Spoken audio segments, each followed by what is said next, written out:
United States, Thaddeus Ross.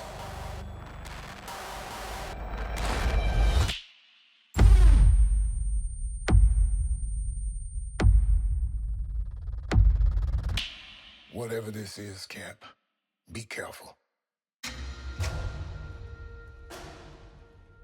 What do we know? There were 5 shooters. This was a coordinated terrorist attack, sir. I was a wartime general. Now I'm a wartime president. Your inner circle's been compromised. Let me fix it. Watch yourself. You're not Steve Rogers. You're right. I'm not.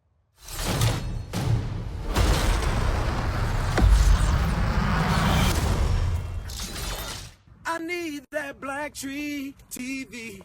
I need that BlackTree TV. I need that BlackTree TV. Julius, I gotta start off with because we're on a base, there's lots going on. Gotta start with a very serious question. I know you're Nigerian American. Jollof rice. Jollof rice, yeah. Ghana, Nigeria. Who got the best jollof rice? We gotta be like. Of course, it's Nigeria. Nigeria's got the best jollof rice, no doubt, man. Oh man, you're bringing me back. I gotta know. Like, I know you've done Luce, you've done Paradox. Like, what did you take from those films when you got this huge assignment for this that you was able to incorporate into this? You know, from Luce was a very performance-driven film. But Luce was also a film that has a lot of mystery and tension. And, you know, a big thing that I try to do with that, both writing and directing-wise, was withholding information from the audience so that these twists and turns come as real surprises. And that's something that actually weighed heavily into this movie, especially on the post-production end of it, as we're just trying to make sure that the ride is as surprising as possible. But even from the writing standpoint, too, when do you reveal information to the audience? How do you stay ahead of them? So that was something that I took from Luce, both performances and really working with the actors in the thriller space.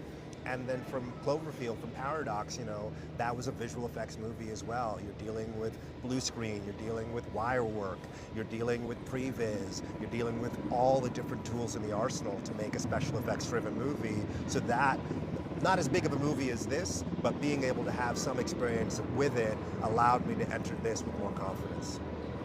I always liken directors to coaches, and it might be a bad analogy, I don't know, but I know there's like great coaches, and then sometimes they get to get a Kobe or a LeBron. Yeah.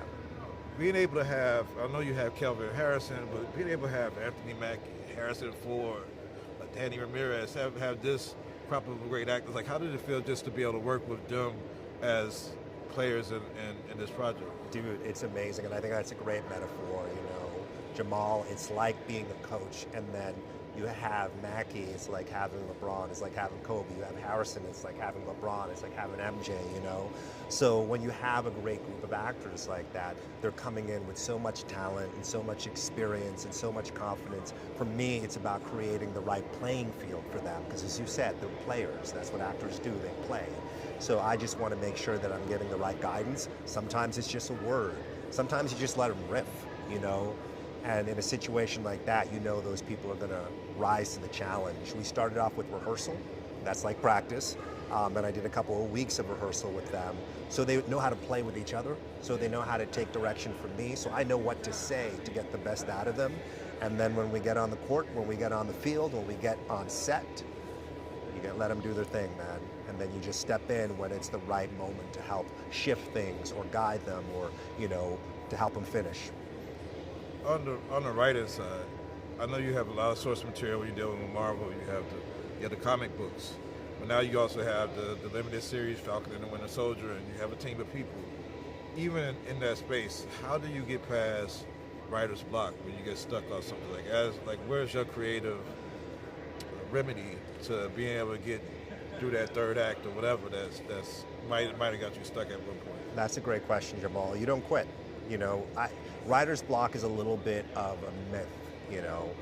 You just have to get down into the work. And, you know, I like to start early in the morning. I'll wake up, you know, 6 in the morning, get in front of the computer, and you just start going, because it's an instinctual process, but it's also very much so a job. It's work. So you get there and you just start working through it, and then you find things and you discover things, and then you put it away at the end of the day and you come back the next day. Sometimes I'll go for a run. I love to run every morning. I get some of my best ideas when I'm running, when your unconscious mind is finding things. So there's a number of different approaches that you can take, but at the end of the day, it's just about doing the work. And when you keep yourself open and you keep at it, you find some of the best things. It was a pleasure to talk to you today. I can't wait to see all of your projects. Can't wait to see the rest of this great film. I've seen a little piece, but can't wait till me and the world gets to see the rest of it. Thank you so much, Jamaal. Pleasure, brother.